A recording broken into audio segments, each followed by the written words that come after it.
Good morning dear students. Last lecture में KPKSC के relation को डिस्कस किया था इक्विलिब्रियम चैप्टर में। उसी को कंटिन्यू करते हुए आज डिस्कस करेंगे एप्लीकेशंस के बारे में।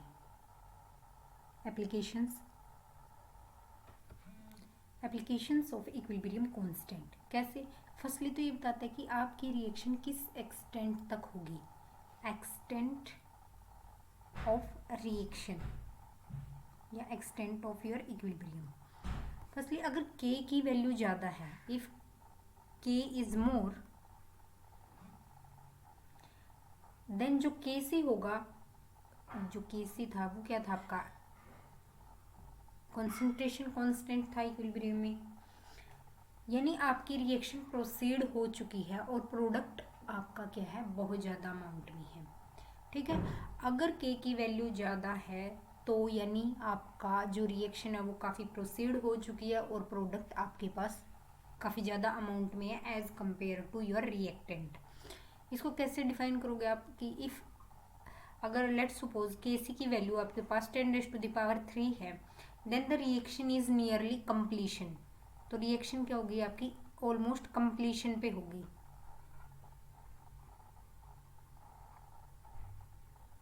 Got it. इफ अगर आपकी Kc की वैल्यू 10⁻³ के अराउंड है तो यानी क्या होगा, रिएक्टेंट ज़्यादा होगा एज कंपेयर टू प्रोडक्ट। अगर Kc की वैल्यू 10⁻³ है तो रिएक्टेंट क्या होगा आपका ज़्यादा होगा। Reactant is more in that case, more than the product. Product से क्या होगा, जो आपका रिएक्टेंट होगा वो ज़्यादा होगा और रिएक्शन हार्डली प्रोसीड होगी। Reaction is hardly proceed.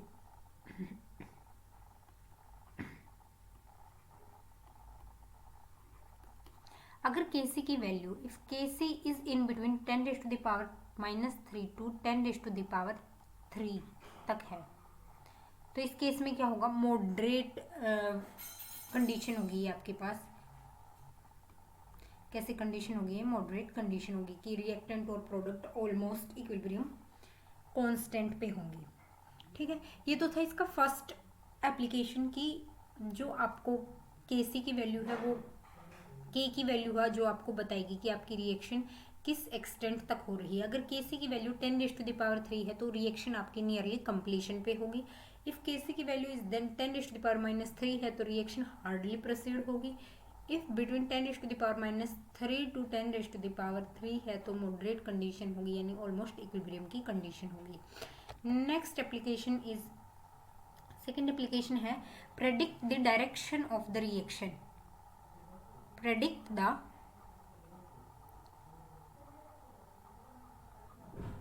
Direction of reaction, जो जिस डायरेक्शन में रिएक्शन होगी उस चीज़ को ये प्रेडिक्ट करता है। इसके लिए आपको चाहिए Q की वैल्यू चाहिए आपको, दैट इज Q होगा आपका reaction quotient.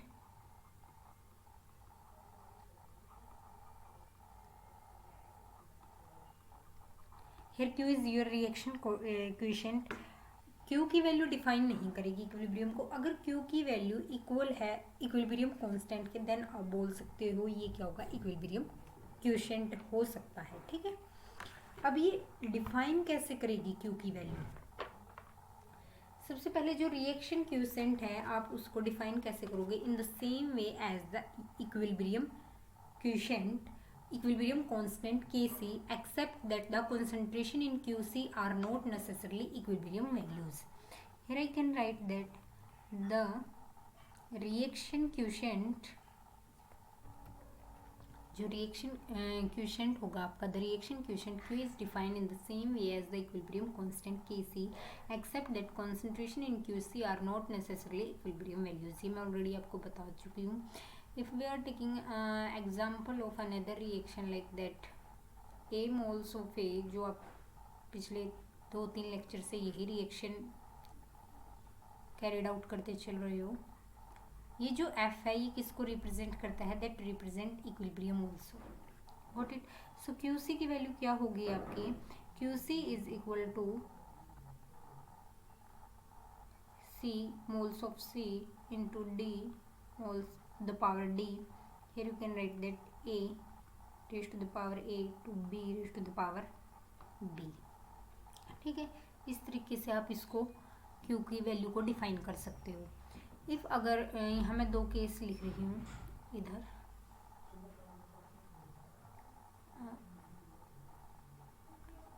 If QC is more then KC, अगर आपका QC मोर देन है किससे, KC से, the reaction will proceed in the direction of reactant, यानी रिवर्स रिएक्शन होगी. द रिएक्शन विल प्रोसीड, जो आपकी रिएक्शन होगी वो किस तरफ प्रोसीड होगी, in the direction of reactant, in the direction of reactant. That means कैसी रिएक्शन होगी, रिवर्स रिएक्शन. सेकंड केस में यहाँ अप्लाई करती हूँ. If your QC is smaller than KC, so reaction क्या होगी, प्रोडक्ट की तरफ होगी, और कैसी रिएक्शन होगी, फॉरवर्ड रिएक्शन होगी. कैसी रिएक्शन होगी आपकी, वो फॉरवर्ड रिएक्शन होगी. ठीक है, ये तो था डायरेक्शन को कैसे प्रोसीड कर सकते हैं. If QC is equal to KC then reaction mixture is already at equilibrium. अगर आप बोलो if your QC is equal to KC then nearly equilibrium reaches. Got it, equilibrium की कंडीशन आ जाएगी. अब इसके लिए एक न्यूमेरिकल प्रैक्टिस करते हैं कि कैसे रिएक्शन प्रोसीड होगी आपकी. ये न्यूमेरिकल आपका, the values of KC for the reaction 2A is equilibrium in with B plus C is 2 into 10 raise to the power -3 at given time. The composition of reaction mixture A is equal to B is equal to C 3 into 10 raise to the power -4 moles. In which direction the reaction will proceed. अब आपको ये बताना है कि आपकी reaction किस direction में proceed होगी. सो सबसे पहले जो रिएक्शन दी है आपको 2A is in equilibrium with B plus C, कुछ इस तरह है.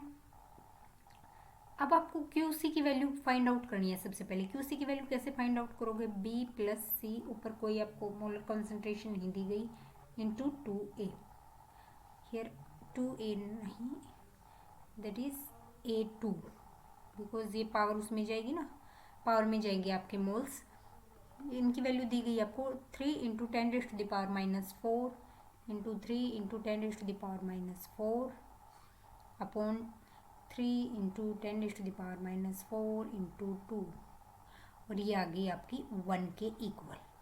सो इस केस में क्या है, जो आपका KC है वो क्या है, स्मॉल है देन QC. वो जो आपको KC की वैल्यू दी गई है वो तो इतनी दी गई है, और ये इसके कंपैरिजन में छोटी है. सो आपकी रिएक्शन किस डायरेक्शन में होगी, रिवर्स डायरेक्शन में होगी. किस डायरेक्शन में होगी, रिवर्स डायरेक्शन में होगी.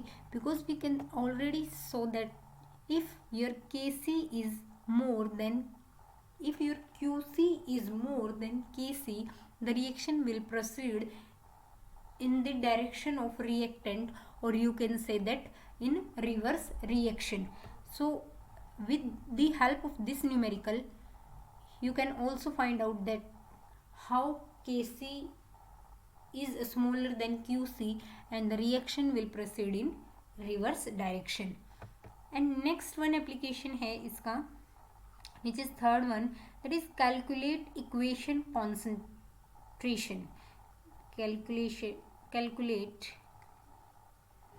okay,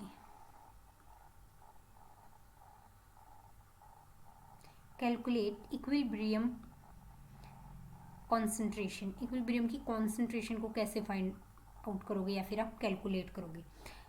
firstly right the balanced equilibrium equation. Write the balanced equilibrium reaction. Got it? Second one होगा राइट इनिशियल कॉन्सेंट्रेशन. क्या करो आप, इनिशियल कॉन्सेंट्रेशन को राइट डाउन करो.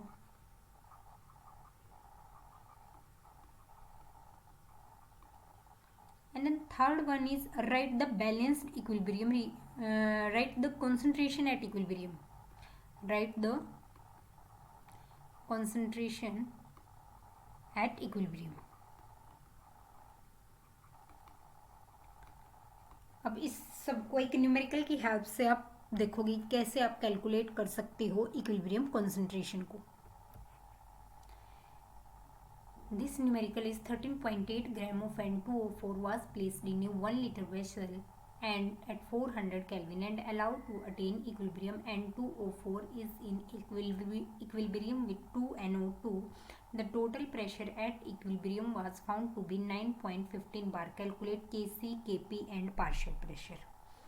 ठीक है, ये आपको न्यूमेरिकल दिया गया है। फर्स्टली आपको रिएक्शन क्या दी गई है, N2O4 is in equilibrium with 2NO2, कुछ यूँ। सो सबसे पहले आप इनिशियल कॉन्सेंट्रेशन देखिए। इनिशियल कॉन्सेंट्रेशन 4.98 बार पे कितनी है इसकी, 0 है क्योंकि अभी तो प्रोडक्ट बनना स्टार्ट ही नहीं हुआ। एट इक्विलिब्रियम कितनी होगी, एट इक्विलिब्रियम कितनी होगी इसकी कॉन्सेंट्रेशन। ठीक है, देखिए पहले यहाँ कि ये 4.98 मैंने कैसे लिखा, इसको देखो एक बार। जो आपकी गैसेस के केस में होता है ना, वो क्या होता है, PV is equal to NRT। आपको नंबर ऑफ मोल्स तो दी नहीं गई, सबसे पहले नंबर ऑफ मोल्स को फाइंड आउट करो।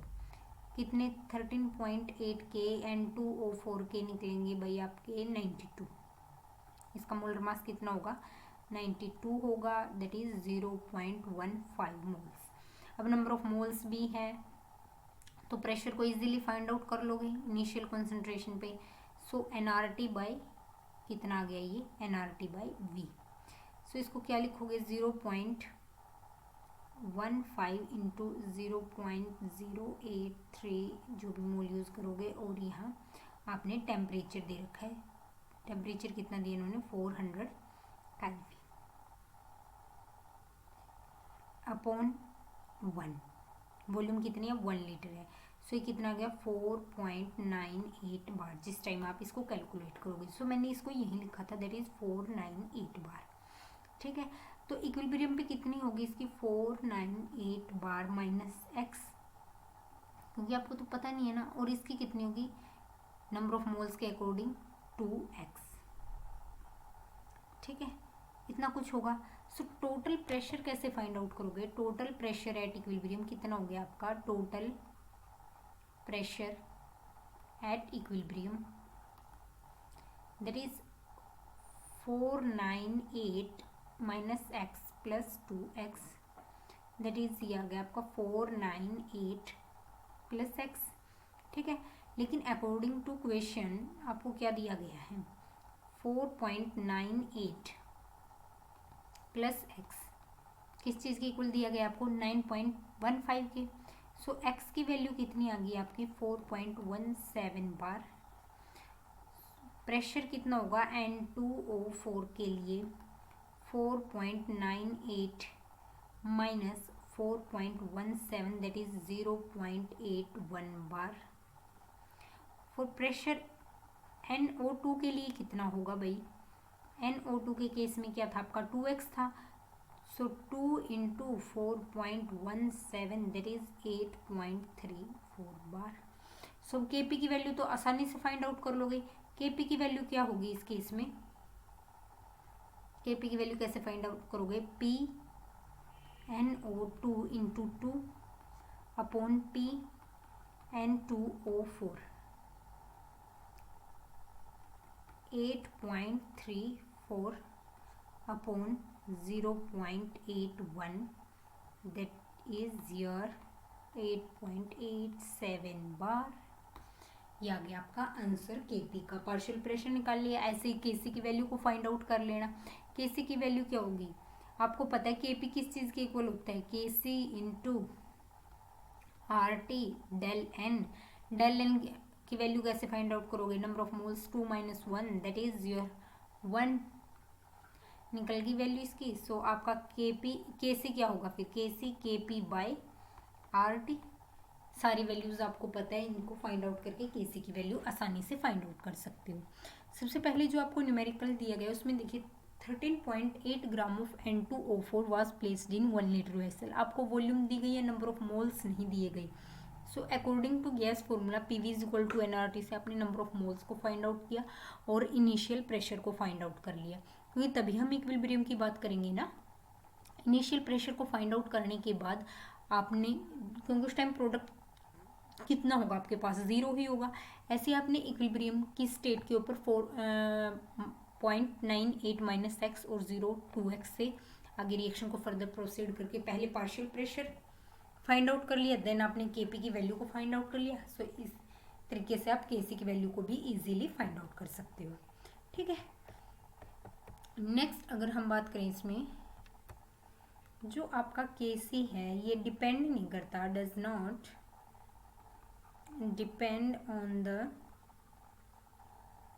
Rate of reaction. Rate of reaction पे Kc डिपेंड नहीं करेगा, but it depend on thermodynamics of the reaction. लेकिन ये थर्मोडाइनमिक कंडीशन के ऊपर तो डिपेंड करेगा ना, but it depends on thermodynamics of the reaction.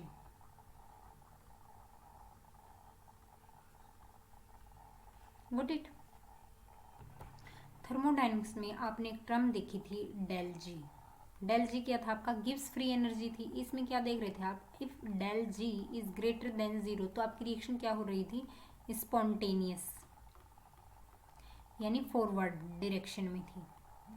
अगर इसकी वैल्यू, डेल जी की वैल्यू ग्रेटर देन 0 थी तो रिएक्शन कैसी थी आपकी, नॉन स्पॉन्टेनियस।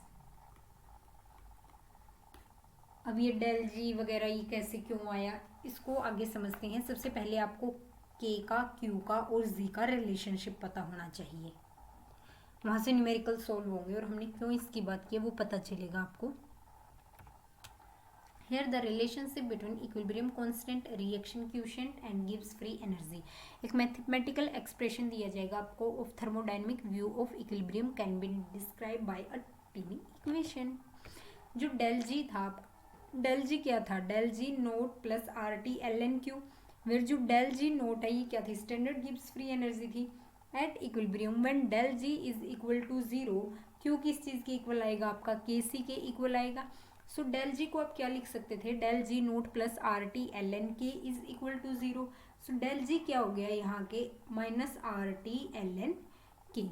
यहाँ से आप आगे कर सकते हो इसको, ln K किस चीज़ के इक्वल आ जाएगा आपका, del G naught by RT, और K की वैल्यू क्या आएगी, E minus del G naught upon RT। ठीक है, ये रिलेशनशिप आ चुका है और इससे आगे फर्दर न्यूमेरिकल सोल्व होंगे। जैसे एक न्यूमेरिकल की बात करें, अगर हाइड्रोलिसिस ऑफ सुक्रोज की देखना चाहते हो तो उसमें क्या होगा, आप एक इजली न्यूमेरिकल देख ही लेते हैं। यहाँ ये न्यूमेरिकल दिया गया आपको, hydrolysis of sucrose give sucrose plus water that is glucose plus fructose. Equilibrium constant Kc for the reaction दिया गया आपको एट 300 केल्विन।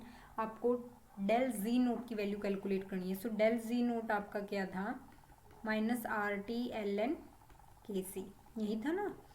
सो इसको RT की वैल्यू आपको पता है 8.314 किस में होती है, joule mole inverse K inverse into temperature दिया गया आपको, ln कितना है 2 इंटू 10⁻13। जैसे आप इसको सोल्व करोगे तो डेल जी की वैल्यू आ जाएगी आपके पास सिंपली इतने जूल पर मोल। ये था सिंपल न्यूमेरिकल इसका। नेक्स्ट लेक्चर में हम डिस्कस करेंगे फैक्टर अफेक्टिंग इक्विलिब्रियम की, कौन कौन से फैक्टर है जो अफेक्ट करते हैं आपके इक्विलिब्रियम कंडीशन को। आज के लेक्चर में हमने काफ़ी चीज़ें देखी कि एप्लीकेशंस कैसे कैसे यूज़ हो। सबसे पहले रिएक्शन एक्सटेंट, किस एक्सटेंट तक रिएक्शन होगी। देन हमने बात की रिएक्शन किस डायरेक्शन में होगी, कैलकुलेट इक्विलिब्रियम कॉन्सेंट्रेशन को कैलकुलेट किया, इक्विलिब्रियम कांस्टेंट की, क्यू की और डेल जी की रिलेशनशिप देखी, एक न्यूमेरिकल इसके ऊपर की है। ठीक है, आज के लेक्चर में इतना ही। Thank you students and have a nice day.